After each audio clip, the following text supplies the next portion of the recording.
एक किसान बहुत परेशान था। उसे अपने खेतों को सींचने के लिए पानी की जरूरत थी। इसलिए वह कई दिनों से अपनी जमीन के आसपास किसी कुएं की तलाश कर रहा था। इसी तलाश में वह घूम ही रहा था कि अचानक उसे एक कुआं दिखा। यह कुआं उसके खेतों से बहुत नजदीक था। इसीलिए किसान बहुत खुश हुआ। उसने सोचा कि अब उसकी परेशानी खत्म हो गई। यह सोचकर वह खुशी खुशी घर चला गया। अगले दिन वह पानी लेने कुएं पर पहुंचा। जैसे ही उसने कुएं के नजदीक रखी बाल्टी कुएं में डाली, वहां एक आदमी आ धमका।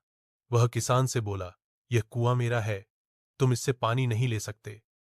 अगर तुम इस कुएं से पानी लेना चाहते हो तो तुम्हें इस कुएं को खरीदना होगा। यह बात सुनकर किसान कुछ देर रुका और फिर मन ही मन सोचने लगा कि अगर मैं इस कुएं को खरीद लूं तो मुझे कभी पानी की कमी नहीं होगी और न ही मुझे पानी के लिए इधर उधर भटकना पड़ेगा।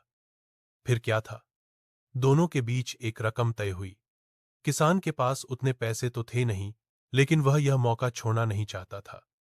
इसलिए किसान ने उस आदमी को अगले दिन वह रकम देने का वादा किया और घर की ओर चल दिया। किसान के लिए कुआं खरीदने का यह अच्छा मौका था, इसलिए वह इस काम में जरा भी देर नहीं करना चाहता था। घर पहुंचते ही उसने अपने करीबियों और दोस्तों से इस बारे में बात की और कुएं के लिए तय हुई रकम का इंतजाम करने में जुट गया।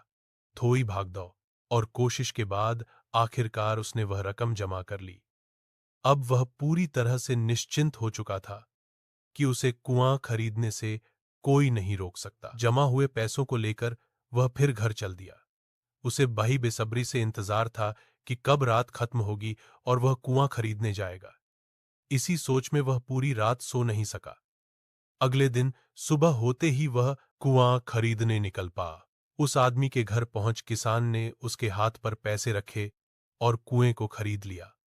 अब तो कुआं किसान का हो गया था, तो फिर उसने पानी निकालने में देर नहीं की। जैसे ही किसान ने कुएं से पानी निकालने के लिए बाल्टी उठाई, उस आदमी ने फिर बोला, ठहरो, तुम इस कुएं से पानी नहीं निकाल सकते हो। मैंने तुम्हें कुआं बेचा है, कुएं का पानी अभी भी मेरा है।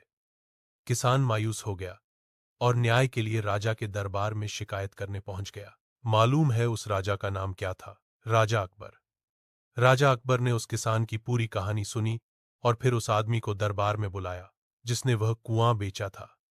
राजा का फरमान सुनते ही वह आदमी भागा भागा दरबार में हाजिर हो गया।